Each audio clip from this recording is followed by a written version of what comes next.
চলে এলাম বন্ধুরা একটা ব্লগ ভিডিও নিয়ে। তো দেখো, তো আমি সারাদিনে কি কাজ করি তো তোমাদের কাছে শেয়ার করব। তো দেখো, আমি এখন তরকারি করব, রান্না করব বলে আলু কাটছি। তো রান্নাটা তো করে নিতেই হবে। তো বিয়ের পরে মেয়েদের শ্বশুরবাড়ির জীবন তো অন্য রকমেই কাটে, তাই না? তো যতটাই শরীর খারাপ হোক না কেন, তবু হেসেল তো সামলাতেই হবে। দেখো, এইভাবে আমি আনাজ ফানাজগুলো সব এক ধার দিয়ে কেটে নেব, নিয়ে রান্নার জোগাড় শুরু করে দেব, কারণ তোমাদের দাদা ভাই আবার খেতে আসবে।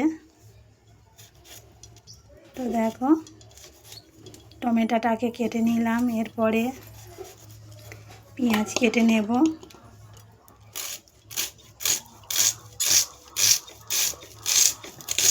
তো সারাদিন কাজ বাজ সেরে সংসারে সব কিছু সামলে যেটুকু টাইম পাই সেই ভিডিও তোমাদের কাছে আমি তুলে ধরি, তোমাদের কাছে শেয়ার করি। করে আমি সত্যি খুব আনন্দে থাকি। কারোর সঙ্গে শেয়ার করতে পারি আর না পারি, তোমাদের সঙ্গে শেয়ার করে আমার খুব ভালো লাগে। তোমাদের সঙ্গে ভাগ করে নিতে আমার খুবই ভালো লাগে। দেখো, যাই হোক, কথা বলতে বলতে আলু পটল কেটে নিলাম। তো এবার রান্নাটাকে চাপিয়ে দেব, যেহেতু আজকে নিরামিষ। তো ভেবেছিলাম কিছুই করব না, কিন্তু আজকে সবই করতে হচ্ছে।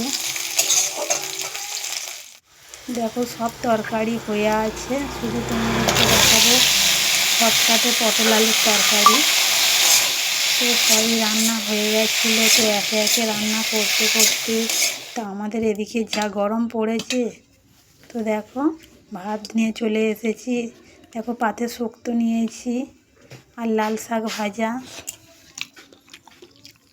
দেখো, মাংসের তরকারি, আমের চাটনি আর পটল আলুর তরকারি।